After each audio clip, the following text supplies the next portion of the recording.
កូនមេឪពុកបើកូនចូលចិត្តរបស់ដែលមិនល្អគឺខ្សែគប់មនុស្សមិនល្អគិតមិនល្អនិយាយមិនល្អធ្វើមិនល្អនឹងទៅកម្មស្ថានទីដែលមិនល្អហើយកូនក៏ប្រៀបដូចជាសត្វរុយអញ្ចឹងឯងបើកូនគិតល្អនិយាយល្អធ្វើល្អគប់មិត្តល្អនឹងទៅកម្មទៅស្ថានទីណាដែលល្អល្អកូនក៏ប្រកាសដូចជាមេឃ្មុំដោយពិតបើកូនជាមេឃ្មុំកូនរមែងបានជួបជាមួយនឹងផ្កាតែបើកូនជារុយវិញកូនរមែងបានជួបតែជាមួយនឹងរបស់ដែលស្អុយរលួយ25កូនមេឪពុកត្រូវជាមនុស្សដូចតទៅកូនស្រីឪត្រូវជាមនុស្សមិនរឹងថ្អឹងតែបើរឹងត្រូវរឹងប៉ឹងប្រឹងសិក្សា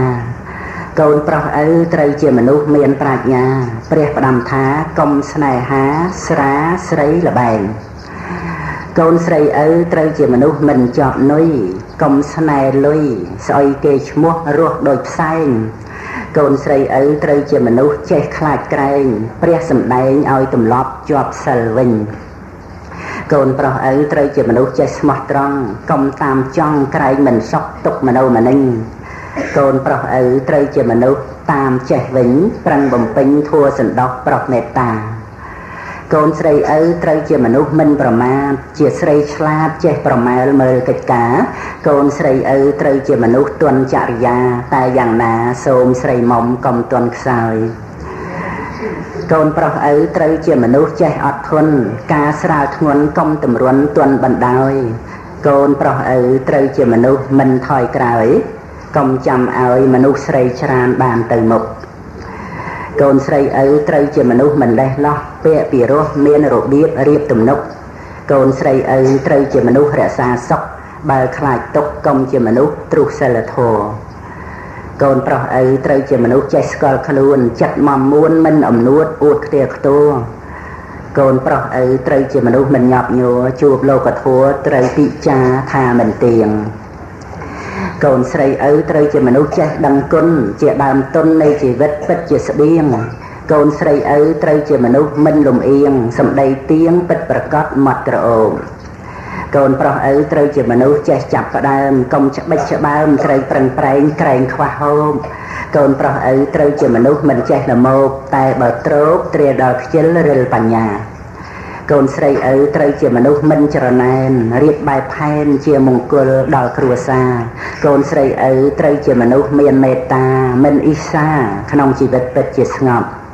កូនប្រុសឪត្រូវជាមនុស្សដឹងប្រមាណក្នុងខ្លួនប្រាណរាល់យប់ថ្ងៃលេងឲ្យកប់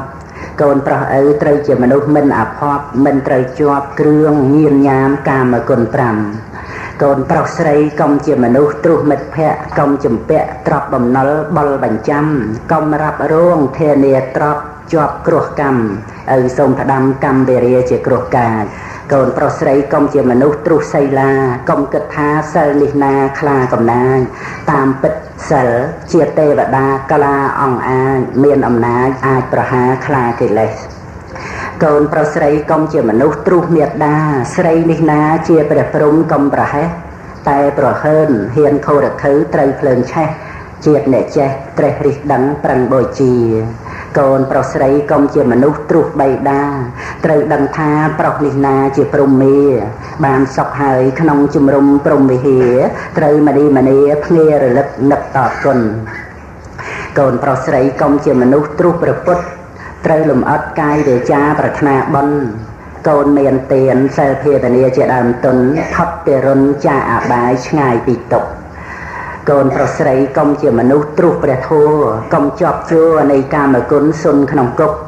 ប្រឹងដើរតាមស្នាមព្រះបាទព្រះចន្ទទុក្ខកុំសម្រុកធ្វើដំណើរដើរផ្លូវមេកូនប្រុសស្រីកុំជាមនុស្សទ្រុសព្រះសង្ឃត្រូវនឹកត្រង់អង្គសាវកព្រះភគវីទ្រង់សាសនាព្រះចិនស្រីល្បីខ្ទរខ្ទាក្រោមធម្មាជាបៃដកវិសុអកូនមេឪពុកទាំងឡាយហើយព្រះធម៌មានហើយកុំធ្វើខ្វាក់ប្រឹងអានប្រឹងគិតឲ្យប្រចាក់ខណៈដ៏ល្អកុំកន្លងថ្ងៃ15កើតខែពិសាខជាថ្ងៃសម្រាប់ធ្វើបន់ឆ្លងព្រះពុទ្ធទ្រង់កើតជាចម្បងចម្លងសត្វលោកផុតភព3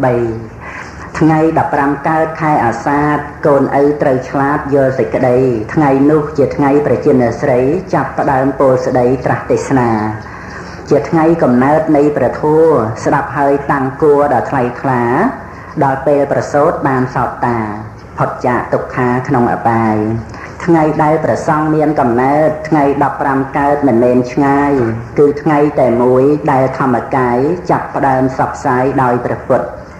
ព្រះធម៌និងព្រះសង្ឃកូនត្រូវអោនអង្គយ៉ាងលំអិតគោរពបូជាដោយមោះមុតប្រសើរបំផុតត្រង់ចិត្តស្អាតថ្ងៃ15កើតមេបូជាអង្គព្រះភគវាទ្រង់ឱវាទប្រាប់បេះដូងធัวក្នុងសន្និបាតគឺជាឱវាទបាតិមោក្ខពិសាអាសាទមេបូជាកូនឪគ្រប់គ្នាប្រញាប់ក្រោកទៅវត្តស្ដាប់ធัวបាតិមោក្ខកុំឲ្យចាញ់បោកមេក្នុងខ្លួនរៀបចំភ្ញីផ្កាគ្រឿងបូជាសំពះវន្តាឲ្យសុខសួនធ្វើទានកម្មសិលឲ្យភ្ជាប់ជួនគំនុំគុំគួនកំបីមានមកដល់កូនសម្លាញ់នេះឪពុកសូមឲ្យកូនប្រើប្រាស់ពេលវេលាឲ្យបាននៅប្រយោជន៍ច្រើនជាទីបំផុតក្នុងជីវិតរបស់កូនពេលទំនេរសូមឲ្យកូនចាប់សៀវភៅនេះយកមកអានហើយចាំទុកនៅសេចក្តីនីមួយផងពេលមានទុកសូមឲ្យកូនពិចារណាតាមការណែនាំរបស់ឪនៅក្នុងសៀវភៅនេះឯងពេលនឹកអាល័យសូមឲ្យកូនអាននៅសៀវភៅនេះដូចជាបាននៅក្បែរម៉ែឪដែរពេលបានសុខសូមឲ្យកូនចាប់សៀវភៅនេះមករីករាយដូចជាកូនបានរីករាយសប្បាយជាមួយឪពុកម្ដាយនិងមានសេចក្តីសុខជាមួយក្រុមគ្រួសារដែរពេលកូនមានបញ្ហាសូមឲ្យកូនប្រឹក្សាជាមួយឪពុកម្ដាយតែបើឪពុកម្ដាយមិននៅទេសូមឲ្យកូនប្រឹក្សាជាមួយសៀវភៅនេះចុះពុកនិងម៉ែប្រាថ្នាឲ្យកូនមាននៅសេចក្តីសុខទៅបានជាអប់រំនិងដាស់តឿនក្រើនរំលឹកកូនជារឿយមិនឲ្យកូនលែងហួសពេលវេលាព្រោះអាចនាំឲ្យកូនមានជំងឺគ្រុនរងាជាដើមដាស់តឿនកូនមិនឲ្យញ៉ាំនៅអាហារណាដែលមិនល្អព្រោះវាអាចនាំឲ្យខូចសុខភាពហើយបើកូននៅមិនទាន់យល់នៅពាក្យដាស់តឿនឬក៏មិនបានស្ដាប់តាមពាក្យទូន្មានរបស់ម៉ែឪទេនោះដល់ពេលកូនមិនស្រួលខ្លួនឡើងឪពុកម្ដាយក៏ត្រូវតែនៅរក្សានិងព្យាបាលកូនយ៉ាងល្អជាទីបំផុតដដែលនៅក្នុងដំណើរជីវិតក៏ដូចគ្នាដែរឪពុកម្ដាយបានព្យាយាមអប់រំនិងដាស់តឿនជានិច្ចឲ្យកូនតាំងចិត្តសិក្សារៀនសូត្ររៀបចំខ្លួនឲ្យនៅក្នុងសេចក្តីល្អ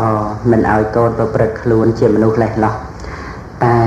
បើពេលណាដែលកូនប្រព្រឹត្តភ្លាមភ្លាត់ដោយហេតុណាមួយនោះឪពុកម្ដាយក៏នឹងព្យាយាមជួយកូនយ៉ាងបដូរជីវិតដូចជាពេលដែលកូនមិនស្រួលផ្លូវកាយដូច្នោះឯងប្រហែលដោយពោលមកនេះឪសូមឲ្យកូនមានការចាំជានិច្ចថាពេលណាដែលកូនមាននៅបញ្ហាកើតឡើងសូមឲ្យកូនប្រឹក្សាជាមួយនឹងម៉ែឪកុំលាក់លៀមឲ្យសោះព្រោះមិនមានអ្នកណាស្មោះត្រង់និងមានបំណងជួយកូនឲ្យក្រៃលែងជាងម៉ែឪរបស់កូនឡើយបើម៉ែឪដឹងហើយមិនថាបញ្ហានោះលំបាកលំបិនយ៉ាងណាម៉ែឪរមែងរួមគ្នាដោះស្រាយកែខៃបញ្ហាបានគ្រប់រឿងទាំងអស់កូនម៉ែឪពុកការបើកូនបំពេញតួនាទីដោយសុចរិតដោយការឆ្លាតវៃមានសេចក្តីស្មោះត្រង់និងកតញ្ញូកូនរមែងបានទទួលនៅសេចក្តីរីករាយព្រោះរលឹកឃើញអំពើដ៏បរិសុទ្ធរបស់ខ្លួនហើយកូននឹងបានទទួលនៅផលជាសុខមានសេចក្តីចម្រើនដល់អនាគតនៃជីវិតរបស់កូនព្រមទាំងក្រុមគ្រួសារយ៉ាងពិតប្រាកដកូនម៉ែឪពុកកូនត្រូវហាត់ធ្វើខ្លួនឲ្យសភាពរាបសារមានការព្យាយាមចេះអើពើជួយធ្វើការអ្នកដទៃដោយសេចក្តីពេញចិត្តនិងធ្វើខ្លួនឲ្យជាមនុស្សបានការដើម្បីជាប់ជាឧបនិស្ស័យដល់ធំឡើងកូនបានធ្វើជាមនុស្សល្អជាមនុស្សមានសេចក្តីចម្រើនមាំតំក្នុងជីវិតកូននៅតូចកូនធ្វើអ្វីត្រូវឲ្យនៅក្នុងការវឹកហាត់កសាងខ្លួនបើកូនមានស្មារតីកសាងខ្លួនជានិច្ចនោះកូនធ្វើអ្វីតែមានរបៀបរៀបរយការបើមានរបៀបរៀបរយល្អហើយកូនអាចរៀនសូត្រនិងធ្វើការងារផ្សេងៗបានដោយត្រឹមត្រូវតទៅកូននឹងបានជាមនុស្សមាននៅសេចក្តីសម្រេចនិងសេចក្តីចម្រើនដល់ខ្លួនឯងព្រមទាំងសង្គមគ្រួសារសង្គមជាតិក្នុងអនាគតយ៉ាងពិតប្រាកដ កូនមានឪពុកកូនត្រូវតែជាមនុស្សល្អដោយតទៅគឺ1ជាកូនដែលល្អរបស់ឪពុកម្ដាយ2ជាសិស្សដែលល្អរបស់គ្រូអាចារ្យ3ជាមិត្តដែលល្អរបស់មិត្ត4ជាប្រជាពលរដ្ឋល្អរបស់ប្រទេសជាតិ5ជាសាវកល្អរបស់ព្រះពុទ្ធសាសនាចូលកូនមានជីវិតត្រឹមត្រូវនៅក្នុងលោកនេះដោយប្រឹងសាងនៅសុចរិតពិតប្រាកដចូលកូនរស់នៅឲ្យជាក្តីសង្ឃឹមរបស់មនុស្សទាំងឡាយចូលកូនប្រាថ្នាឲ្យពិភពលោកបានជួបនៅសេចក្តីសុខស្ងប់កូននៅឪពុកកូនត្រូវដឹងថាធម៌រមែងរក្សាឲ្យយើងមានសេចក្តីសុខតែធម៌នឹងមករក្សាយើងមិនបានឡើយបើយើងមិនចូលទៅរកធម៌ទេនោះប្រៀបដូចជាអាហារ